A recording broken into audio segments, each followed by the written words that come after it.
청바닥이 똑같잖아. 그거는 그냥 다른 방법은 다른 건 아니잖아. 아니, 저울로 들고 다니는 것도 이거 1g 나 상관이 하면 안 없어요. 될 것 같고.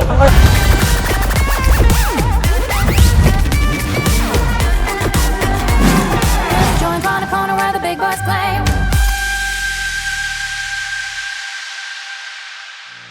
안녕하세요. 피부 조정 시간입니다.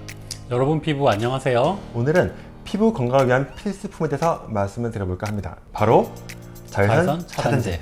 자외선 차단제를 고르는 법, 그리고 바르는 법, 그리고 지우는 법까지 풀코스로 알려드리겠습니다. 피부 노화의 가장 큰 적 중에 하나가 자외선인데요. 그 자외선을 차단하지 않으면 노화가 빨리 오고 색소가 침착이 되고 심지어는 피부암까지 걸릴 수 있다는 사실. 그래서 자외선 차단제는 야외 생활을 많이 할 때는 거의 필수품이라 볼 수가 있습니다.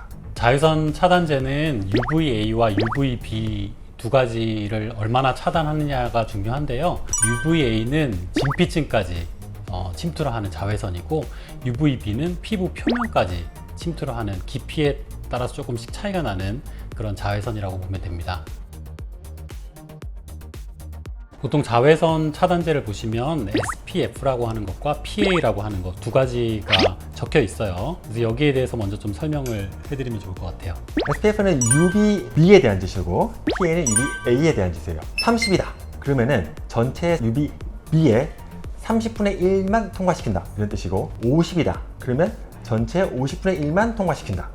100이면 100분의 1만 통과시킨다. 이렇게 보시면 되고요. PA는 플러스 1개면은 한 절반 정도 통과시킨다. 최대 2개면 4분의 1, 플러스 3개면은 8분의 1, 4개면 16분의 1 이렇게 통과시킨다 보시면 되는 거죠. 그거를 이제 계산을 막상 해보면 SPF 같은 경우는 30이나 50이나 막상 큰 차이를 보이지는 않아요. 10% 내외의 차이를 보이고, PA 같은 경우는 의외로 이제 PA가 원뿔이냐 포뿔이냐에 따라서 차이가 어느 정도 20-30% 정도 난다고 보시면 돼서 자외선 차단제를 고를 때 잘 보시면 될 것 같아요. 일상생활에서는 저는 SPF는 30 이상, 그리고 PA는 3+면은 충분하다고 생각을 하고요. 야외 활동을 많이 하시는 분 같은 경우는 50 이상, PA는 포뿔 정도 되면은 좋다라고 생각하시면 될 것 같아요. 기초 화장품 같은 경우에 뭐 SPF 지수가 적게 함유된 그런 화장품을 기본적으로는 바르시는데, 그것만은 믿지는 마시고 꼭 자외선 차단제에 충분한 지수를 더 발라주시는 걸 추천드립니다. 무기자차라고 하는 거는 무기 자외선 차단제를 의미를 하고, 유기자차는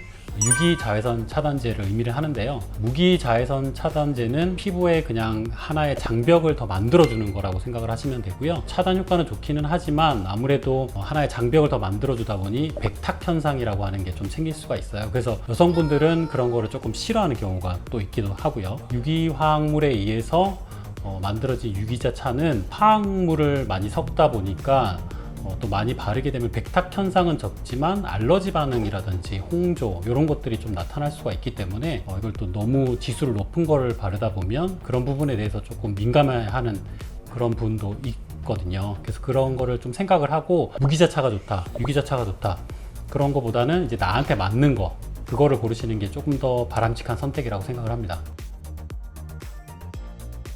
자외선 차단제는 바르면은 왠지 좀 매트하고 얼굴이 좀 건조하게 당기는 느낌이 좀 들거든요. 그래서 세안을 먼저 하신 이후에 보습 크림을 먼저 바르시고, 보습 크림이 어느 정도 흡수가 되면 외출 30분 전에 자외선 차단제를 바르시는 게 가장 좋은 방법이고요. 또 이제 자외선 차단제가 활동을 하다 보면 또 날아가기도 하고 땀에 의해서 또 없어지기도 하고 하기 때문에 야외 활동을 하실 경우에는 2시간 간격으로 발라주시는 게 좋습니다. 흔히 500원짜리 정도이다, 아니면 손가락 2마디 크기다 말씀하시는데, 얼굴에 바를 때는 그 정도를 짜서 얼굴에 골고루 꼼꼼히 발라주시는 뜻이고, 팔이나 아니면 목 이런 데까지 바를 경우에는 조금 더 많이 발라야겠죠. 그래서 그거는 충분히 꼼꼼히 바를 수 있을 정도로 발라주는 것이 사실은 정답입니다. 유지는 가능하지만 날아가는 부분도 충분히 있기 때문에 실내 생활을 하신다면 이제 아침에 출근 전에 한번 바르시고 점심시간에 한번 바르시면 되고요. 그리고 이제 야외 활동을 많이 하시는 분들, 뭐 골프를 친다든지 스포츠를 즐기시는 분들은 무조건 2시간 간격을 조금 지켜주셨으면 좋겠습니다.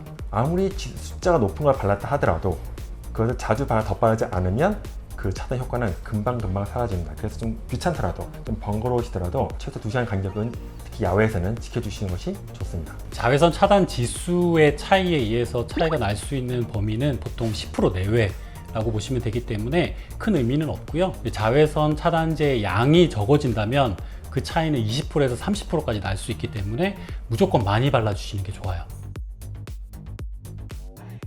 화장을 짙게 하거나 무기자차를 많이 써서 백탁 현상이 심하거나 워터프루프 제품을 써서 물로 잘 안 지워지는 경우라면 클렌징 오일과 클렌징 크림을 이용을 해서 제거를 해주시면 되고요. 일반적인 생활에서의 자외선 차단제를 사용하는 남성분들, 그리고 이제 화장을 많이 하지 않은 여성분들은 미온수로 모공을 조금 확장을 시켜준 이후에 클렌징 폼으로 한 2회 정도 더 씻어내는 게 가장 좋은 방법입니다. 자외선은 피부 노화를 일으키는 주범 중 하나입니다. 그래서 자외선 차단제만 잘 발라주셔도 색소 침착뿐만 아니라 노화를 많이 늦출 수가 있습니다. 좀 번거로우시더라도 귀찮더라도 꼬박꼬박 자외선 차단제 덧발라서 피부를 잘 지켜주시는 것이 여러분의 피부 건강에도 좋습니다. 오늘도 빛나는 피부 되세요. 구독, 좋아요, 알림 알림 설정. 설정. 안녕.